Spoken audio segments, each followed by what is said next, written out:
स्वागत करते हैं आपको स्टडी विथ निरंजन क्लासेस में। तो आज हम लोग बिना समय वेस्ट करते हुए जाते हैं प्रश्न पे, बकवास नहीं प्रश्न की ओर चलते हैं। पहला प्रश्न है, ढीली का मतलब दिल्ली नगर का स्थापना किसने की थी? ढीली का यानी दिल्ली नगर का स्थापना किसने की थी बताइए।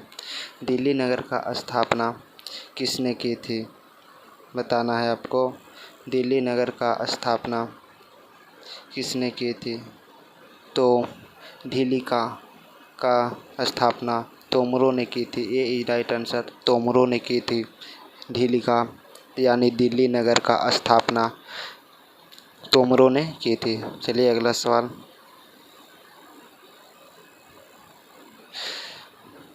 अगला सवाल है, उस शासक का नाम क्या है जिसने विजय स्तंभ का निर्माण कराया? बताइए। उस शासक का नाम क्या है जिसने विजय स्तंभ का निर्माण कराया? बताइए क्या हो जाएगा इसका सही जवाब। तो राणा कुंभा ने किया था। Rana Kumbha, B is right answer, Rana Kumbha. चलिए अगला सवाल।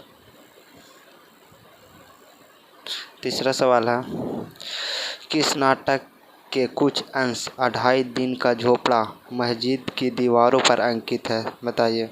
किस नाटक के कुछ अंश 2.5 दिन का झोपड़ा मस्जिद की दीवारों पर अंकित है?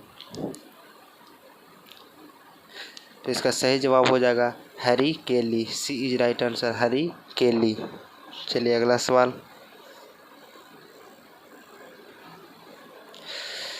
अगला सवाल है, रानी पद्मिनी के पति का क्या नाम था? बताइए। रानी पद्मिनी के पति का क्या नाम था? तो रानी पद्मिनी के पति का नाम था Rana Ratan Singh, D is right answer, Rana Ratan Singh. चलिए अगला सवाल। अगला सवाल है, निम्नलिखित में से वह कौन सा संवत है जो कलचुरियों द्वारा प्रयुक्त किए जाने के कारण कलचुरियों संवत भी कहलाता है? बताइए क्या हो जाएगा सही जवाब। त्रैकुटक संवत, ए इज राइट आंसर, त्रैकुटक संवत इसका हो जाएगा सही जवाब। चलिए अगला सवाल। अगला सवाल है, किस पाल शासक को गुजराती कवि सुढुढल के उत्तरापट स्वाभिमान कहा गया? बताइए। किस पाल शासक को गुजराती कवि सुढुढल ने उत्तरापट स्वाभिमान कहा? बताइए किसने कहा। तो Dharmpal, B is right answer, Dharmpal ने। चलिए अगला सवाल।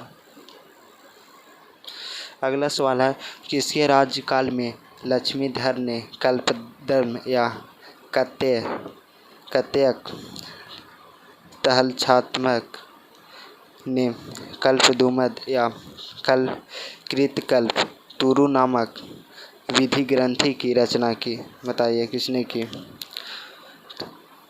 गोविंद चंद्र हो जाएगा इसका सही जवाब, सी इज राइट आंसर, गोविंद चंद्र। चलिए अगला सवाल। अगला सवाल है, 9वीं सदी में भारत आए अरब यात्री सुलेमान ने किस साम्राज्य को रुहमा कहकर संबोधित किया है? रुहमा कहकर संबोधित किया है। तो इसका हो जाएगा पालों का मतलब पाल वंश का। चलिए अगला सवाल। अगला सवाल है, राजस्थान के इतिहास का प्रणेता किसे कहा जाता है? बताइए। राजस्थान के इतिहास का प्रणेता जो किसे कहा जाता है? कर्नल टाडको। चलिए अगला सवाल। अगला सवाल है, किस विदेशी यात्री ने गुर्जर प्रतिहार वंश की अल हुजर एवं इस वंश के शासकों को बौरा कहकर पुकारा है? प्रश्न है, किस विदेशी यात्री ने गुर्जर प्रतिहार वंश की अल गुजर एवं इस वंश के शासकों को बौरा कहकर पुकारा है? अलम सूडी, बी इज राइट आंसर, अलम सूडी को।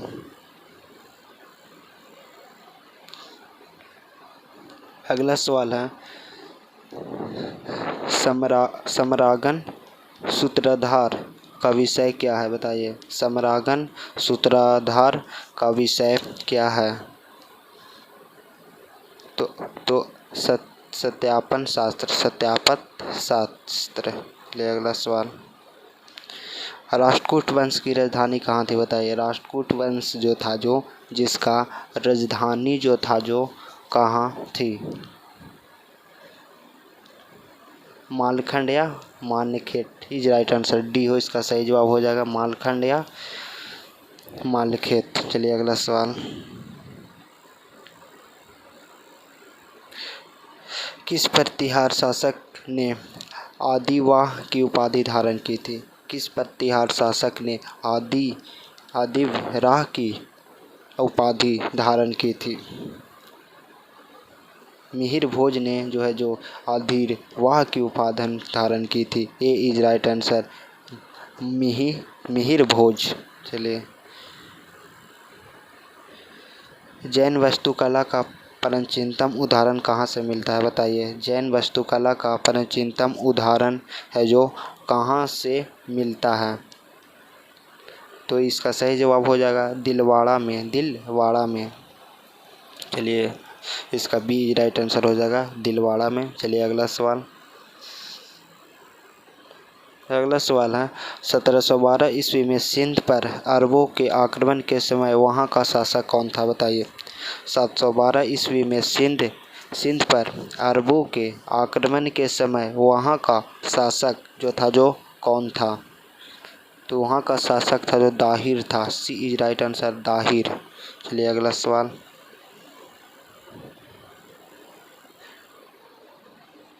सवाल, है कुरपर मंजरी नाटक के रचयिता राजशेखर को किस प्रतिहार शासक ने संरक्षण दिया था, बताइए। कुरपर मंजरी नाटक के रचयिता राजशेखर को किस प्रतिहार शासक ने संरक्षण दिया था? क्या हो जाएगा इसका सही जवाब, बताइए। तो महेंद्रपाल प्रथम ने इसका डी इज राइट आंसर। अगला सवाल है, किस विदेशी यात्री ने गुर्जर प्रतिहार वंश की अल गुजर एवं इस वंश के शासकों को बौरा कहकर पुकारा, बताइए। तो अलम मुसडी, ये तो पिछले बार ही करवाए थे। चलिए, इसमें समय वेस्ट नहीं करते हैं, आगे बढ़ते हैं। अगला है, मोढेरा का सूर्य मंदिर किस राज्य में है, बताइए। मोढेरा का सूर्य मंदिर है जो किस राज्य में है, बताइए। मोढेरा का सूर्य मंदिर है जो किस राज्य में है? तो यह है जो मोढेरा का सूर्य मंदिर है जो यह गुजरात में, B is right answer, Gujarat में मोढेरा का सूर्य मंदिर। अगला सवाल हो जाएगा, किस शासक के दरबार में जैन आचार्य महेंद्र चंद्र को संरक्षण मिला? क्या हो जाएगा इसका सही जवाब, बताइए। किस शासक के राज दरबार में जैन आचार्य महेंद्र चंद्र को संरक्षण मिला? तो इसका हो जाएगा जयसिंह सुधराज के भी और कुमारपाल के, इसलिए ए और बी दोनों इसका सही जवाब हो जाएगा, ए और बी दोनों। चलिए आगे बढ़ते हैं। अगला सवाल है, सर्वप्रथम भारत में जजिया कर लगाने का श्रेय सिंध के विजेता मोहम्मद बिन कासिम को दिया जाता है। उसने किस वर्ग को इस कर से पूर्णतः मुक्त रखा था, बताइए। सर्वप्रथम भारत में जजिया कर लगाने का श्रेय सिंध के विजेता मोहम्मद बिन कासिम को दिया जाता है। उसने किस वर्ग को इस कर से पुनमुक्त रखा है? तो ब्राह्मणों को है जो पुनमुक्त रखा है, ब्राह्मणों को। इसका सही जवाब हो जाएगा डी इज राइट आंसर, ब्राह्मणों को। अगला सवाल, चलिए अगला सवाल है 21 नंबर, कलहन कृत रजत तरंगिणी में कुल कितने तरंग हैं, बताइए। कलहन कृत रजत तरंगिणी में कुल कितने तरंग हैं? तो कुल 8 तरंग हैं, कुल 8 तरंग हो जाएगा इसका। ए इज राइट आंसर, कुल 8 तरंग। चलिए अगला सवाल। अगला सवाल है, वह प्रथम भारतीय शासक कौन था जिसने तुर्क आक्रामकता मोहम्मद गौरी का सामना हुआ और जिसने मोहम्मद गौरी को परास्त किया? बताइए किसने है जो मोहम्मद गौरी को परास्त किया था, मतलब हराया था? क्या हो जाएगा इसका सही जवाब? तो भीम द्वितीय इसका सही जवाब हो जाएगा। अगला सवाल है, किस शासक ने कालिंजर के आगे दुर्ग का निर्माण करवाया? किस शासक ने कालिंजर के अजय दुर्ग का निर्माण करवाया? तो धंगदेव सी इज राइट आंसर, धंगदेव इसका सही जवाब हो जाएगा, सी। चलिए अगला सवाल।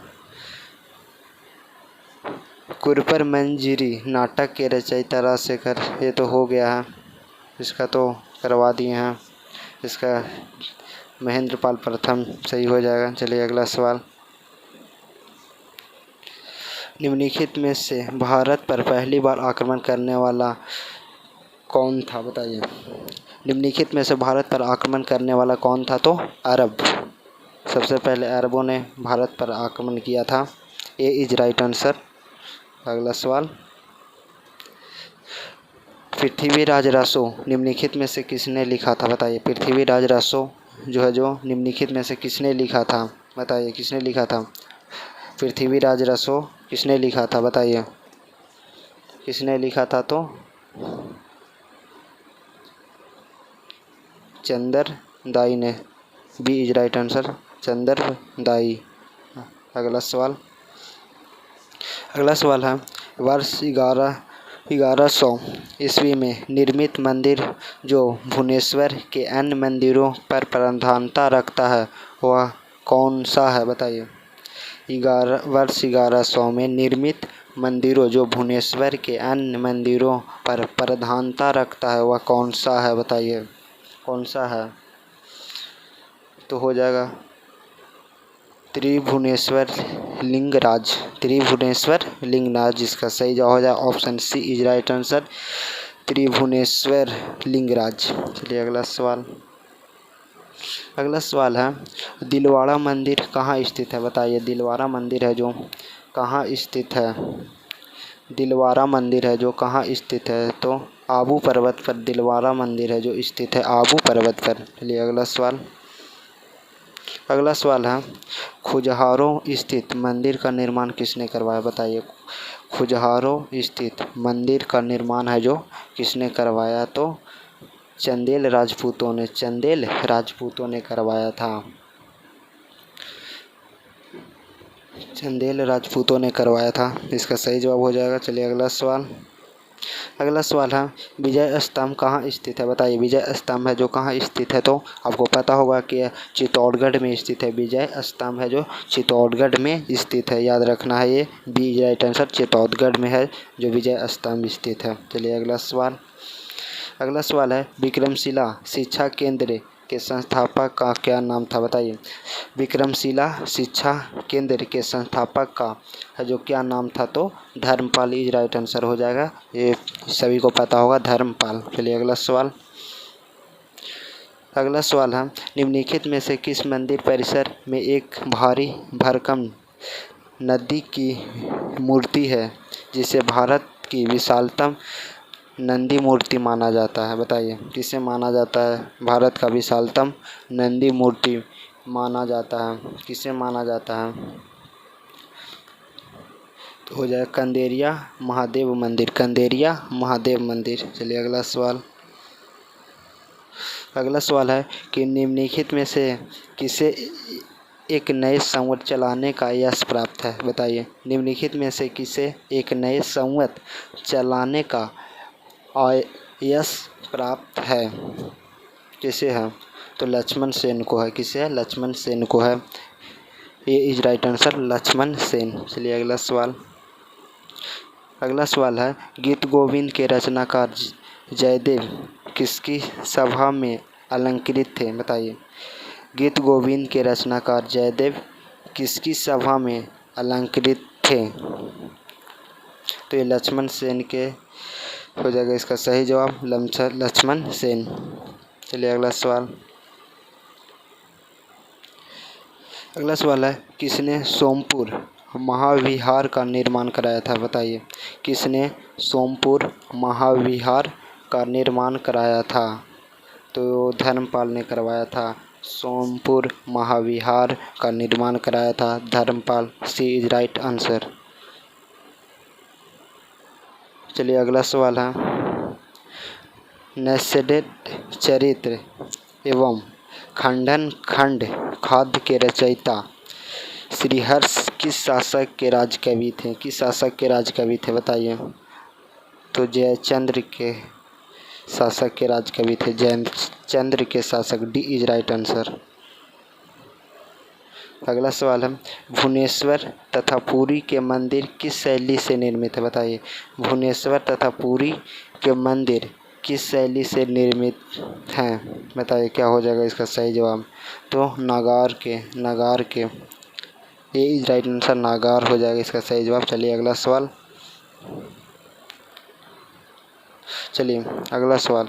चंदावर का युद्ध 1194 ईस्वी में किसके मध्य हुआ था? मतलब चंदावर का युद्ध 1194 में किसके किसके बीच हुआ था, ये आपको बताना है। किसके किसके बीच हुआ था चंदावर का युद्ध? तो चंदावर का युद्ध हुआ था जयचंद्र और मोहम्मद गौरी के बीच। जयचंद्र और मोहम्मद गौरी के बीच। B is right answer, Jaichandra और मोहम्मद गौरी के बीच। चलिए अगला सवाल है, निम्नलिखित शहरों में किसमें लिंगराज मंदिर अवस्थित है? बताइए, निम्नलिखित शहरों में किसमें लिंगराज मंदिर है जो अवस्थित है? क्या हो जाएगा? तो यह लिंगराज मंदिर है जो भुवनेश्वर में स्थित है। सी राइट आंसर, भुवनेश्वर में स्थित है लिंगराज मंदिर। अगला सवाल है, त्रिपक्षीय संघर्ष की पहल किसने की? बताइए, त्रिपक्षीय संघर्ष की पहल है जो किसने की? तो वत्सराज ने की थी। त्रिपक्षीय संघर्ष का पहल की थी Vatsaraj. D is right answer. चलिए अगला सवाल है, किस पर स्वामित्व के लिए पाल प्रतिहार एवं राष्ट्रकूट के बीच त्रिपक्षीय संघर्ष हुआ? बताइए। तो कन्नौज के बीच। ए इज राइट आंसर, कन्नौज। चलिए अगला सवाल है, त्रिपक्षीय संघर्ष का प्रारंभ किस सदी में हुआ? बताइए, त्रिपक्षीय संघर्ष का प्रारंभ है जो किस सदी में हुआ? तो त्रिपक्षीय संघर्ष का प्रारंभ है जो 8वीं सदी में हुआ। बी इज राइट आंसर, 8वीं सदी में हुआ था। चलिए अगला सवाल है, हिंदू विधि की एक प्रसिद्ध पुस्तक दयाभाग के रचयिता कौन थे? बताइए, हिंदू विधि की एक प्रसिद्ध पुस्तक दयाभाग के रचयिता कौन थे? जुमुतवाहन इसका सही जवाब हो जाएगा। सी राइट आंसर, जुमुतवाहन। चलिए अगला सवाल बहुत ही इजी है। रामचरित की रचना किसने की? बताइए, रामचरित की रचना किसने की? रामचरित की रचना है जो किसने की थी? तो इसका सही जवाब हो जाएगा, संध्याकर नंदी ने की थी रामचरित की रचना। अगला सवाल है, सेन वंश का संस्थापक कौन था? बताइए, सेन वंश का संस्थापक कौन था? सेन वंश का संस्थापक जो था जो समंत सेन। ये इज राइट आंसर, समंत सेन था। सेन वंश का संस्थापक समंत सेन। ये इज राइट आंसर इसका हो जाएगा। चलिए अगला सवाल है, किसने कुलीन प्रथा यानी कुलीनतावाद का प्रारंभ किया था? बताइए, किसने कुलीन प्रथा या कहने का मतलब है कुलीनतावाद का प्रारंभ किया था? तो वल्लभ सेन ने किया था। Vallabh Sen is right answer, B. चलिए अगला सवाल है कि किसने स्मृति ग्रंथ दान सागर एवं ज्योतिष ग्रंथ अद्भुत सागर की रचना की थी? बताइए, किसने स्मृति ग्रंथ दान सागर एवं ज्योतिष ग्रंथ अवधूत सागर की रचना की थी? क्या हो जाएगा इसका सही जवाब बताइए। तो वल्लभ सेन ने की थी, Vallabh Sen, C is right answer, Vallabh Sen. चलिए अगला सवाल है, भारत में प्रथम आक्रमणकारी कौन था? बताइए, भारत में प्रथम आक्रमणकारी कौन था? क्या हो जाएगा इसका सही जवाब। भारत में प्रथम आक्रमणकारी कौन था? तो मोहम्मद बिन कासिम जो था, जो भारत के प्रथम आक्रमणकारी था, Mohammad bin Qasim. D is right answer. अगला सवाल है, सोमनाथ के मंदिर पर 1025 ईस्वी में मोहम्मद गजनवी के आक्रमण के समय गुजरात का शासक कौन था? बताइए, सोमनाथ के मंदिर पर 1025 ईस्वी में मोहम्मद गजनवी के आक्रमण के समय गुजरात का शासक जो था, जो कौन था? तो भीमदेव प्रथम था, भीमदेव प्रथम था जो गुजरात का प्रथम शासक था। अगला सवाल, चलिए बहुत ही इजी प्रश्न, जगन्नाथ मंदिर किस राज्य में है? बताइए आप लोग, जगन्नाथ मंदिर किस राज्य में है? ये पूछ रहा है, जगन्नाथ मंदिर किस राज्य में है? तो यह है जो उड़ीसा में है, जगन्नाथ मंदिर है जो उड़ीसा के पुरी में है, जगन्नाथ मंदिर पुरी में। अगला सवाल,